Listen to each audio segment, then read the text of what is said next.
तो चाणक्य ने अपने नीति सूत्र में मानव जीवन के हित से जुड़े श्लोक लिखे हैं, जिनका न केवल उस समय में भी अत्यधिक मोल था बल्कि आज भी। अगर कोई व्यक्ति इन बातों पर अमल करने का मन बना लेता है, उसका जीवन निखर जाता है। तो चलिए बिना देर किए हुए जानते हैं आचार्य चाणक्य के कुछ ऐसे ही श्लोक जो मानव जीवन के लिए उपयोगी माने गए हैं। नामीमस्य गुरुः अर्थात गुरु शिक्षा देता है, शिष्य का जीवन संवरता है। वह कभी अपने शिष्य का अहित नहीं करता। ऐसे गुरु की कभी आलोचना नहीं करनी चाहिए। गुरु का स्थान परमात्मा से भी बड़ा है। दुष्टता नहीं अपनानी चाहिए।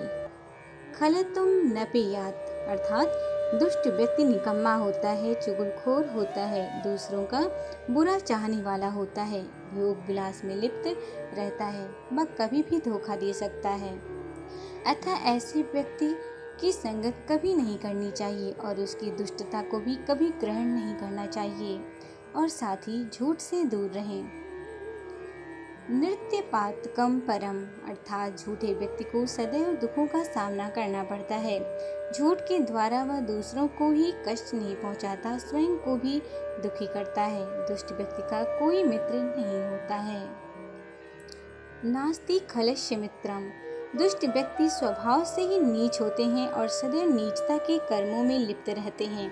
ऐसे नीच व्यक्ति का कोई मित्र नहीं होता। ये मित्र बनाकर भी दगा करते हैं, धोखा देते हैं। इनसे कभी संपर्क नहीं रखना चाहिए। निर्धनता एक अभिशाप है।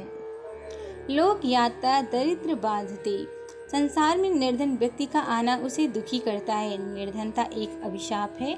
निर्धन व्यक्ति इस संसार के किसी सुख को पाने का अधिकारी नहीं होता।